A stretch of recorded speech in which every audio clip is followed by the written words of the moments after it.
Hey guys, how's it going? This is going to be a video on my Hoback Kwaiback. This is a Midtech version of his custom Kwaiback model. I absolutely love this knife. I've had it for a couple months now, and it's definitely one of my favorite knives that I've owned. It's very Hoback stylistically. I've had a couple of his knives before, and this kind of echoes back to those with the design cues and overall build quality and design. This is a pretty large knife. It's 9 inches overall, a little bit over 9 inches, with a 3 3/4 inch blade. You can see it's a very kind of straight profile, modeled after the Kwaiback styled Japanese knife. It's got absolutely beautiful lines. I love how the blade disappears in the handles when it's in its closed position. I've always loved that about these Kwaiback style knives, with both lucasfinley's folder as well as now Jake's version of a Kwaiback styled knife. It's just absolutely incredible design, at least for me. It's very clean, very elegant. Overall, the knife is very well built, very solid as well. It's about 6.5 ounces, 6.6 to be exact. Stonewashed all over, so you have a nice stonewashed blade and stonewashed handles, which I absolutely love because it kind of makes me feel like I don't have to baby the knife and I can actually use it and not have to worry about you know, scuffing it up or anything like that.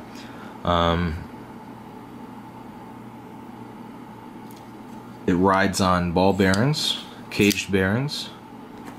You can see the handle has 2 fullers here on the presentation side and 1 on the lock side. The blade stock is 0.19 inch thickness, so a little bit under 5 millimeters. You can see how tight the tolerances are. Very nicely seated there, centered as well. It's a standoff based build here, so you got 2 standoffs towards the end.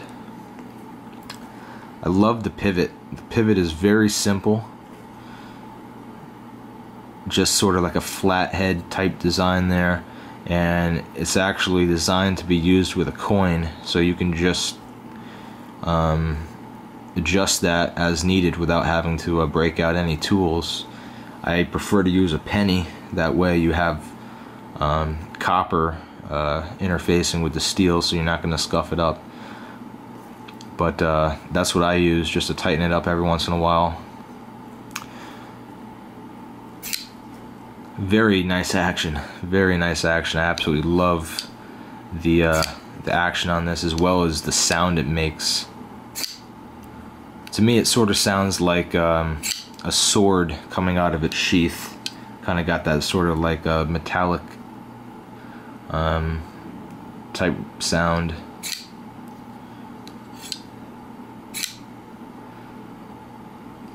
We've got some jimping up here, very functional. Not too hardly cut, but it's good enough. You can see down in the grooves of the jimping that there's some coloration there. I imagine it's leftover heat scale, but it adds a nice little look to the knife. Just in case you were sorry, just in case you were wondering, the hardware on this has been heat anodized by me. It did not come this way, so I heat anodized the pivot as well as the titanium pocket clip. The clip kind of has a blue to bronze fade going on, as well as those pocket clip screws. I just wanted to do something to it to make it a little bit unique for me, as well as to kind of break up the overall look of the knife, add some color to it.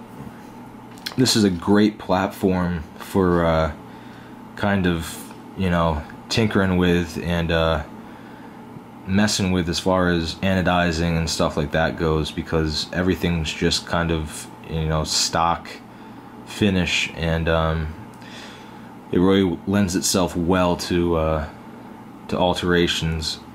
I think what I would really ideally like to do is get sort of like a Strider styled flame anodized handle on this thing. I think that would look absolutely incredible with a bead blast.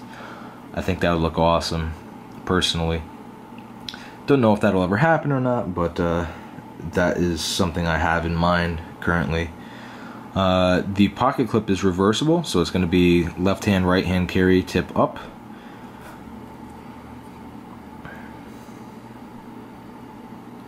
The knife, when closed, is 5.375 inches, in case you're wondering. So I'd say overall this knife, size-wise, is kind of on the larger size. It's not immensely huge, but it's not small. It's kind of the medium to large size category, I'd say. Let me compare it real quick to my Bodega, which is roughly about the same size. I'd say the Bodega is about a 1/4 of an inch shorter. But then again, the Bodega has a lot of curve going on to it, whereas the Kwaiback is, you know, just a straight design. The Bodega has a lot of curve in the handle.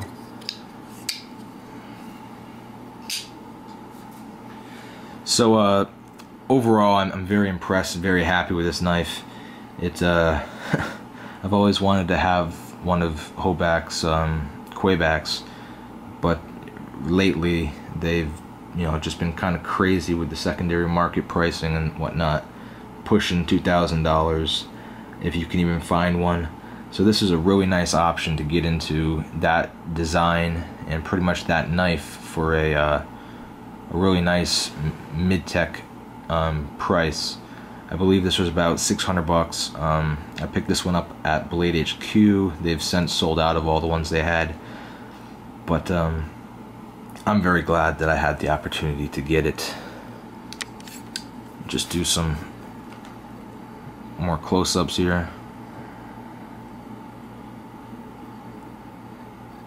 Oh, another unique feature is that it features Hoback's Hoback rolling ball detent system, which is basically a screw that has been put in there with has a ball bearing pressed into the end of it, so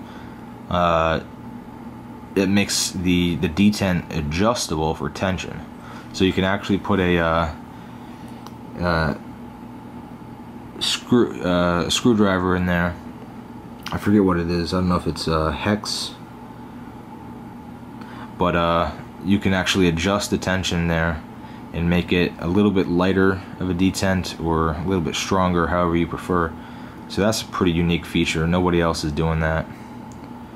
I think I adjusted it to make it a little bit stronger.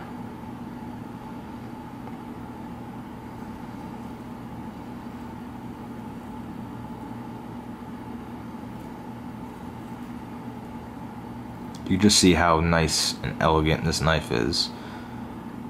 Absolutely love the design.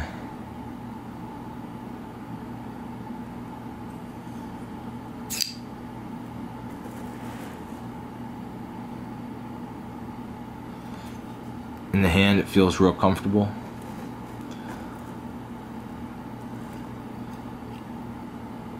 Got some jimping here on the reverse side. For reverse grip for your thumb.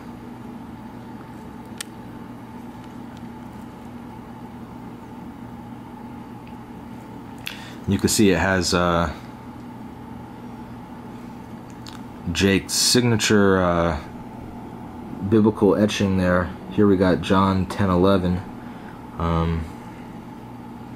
But he tends to do that with all of his knives. He changes it up every once in a while. And you also have on the blade there a little laser of Jake's axe logo there. It's very faint, but you can see it. So that's pretty cool. I really like the flipper tab on this. It's a very minimal flipper tab, which I like, because Jake kind of went through a period where he was doing super big, pronounced flipper tabs on his knives, which he has since, retracted and gone back to a normal size flipper. But this one functions perfectly. It's got the perfect shape, and it's not too hardly cut. It's been softened, so it allows you to get a nice nice grip of it with your finger and not hurt it at the same time. The lock bar does not have any cutout for grip, but it is very nice to engage, not stiff or sticky at all. Overall, I'm very happy with this knife. It's very well made. I wouldn't expect anything less from Jake. He is an incredible knife maker, and this Midtech definitely speaks to his expertise and his quality of craftsmanship. So that was a quick look at my Jake Hoback Kwaiback Midtech. Thank you for watching, and stay tuned for some more videos.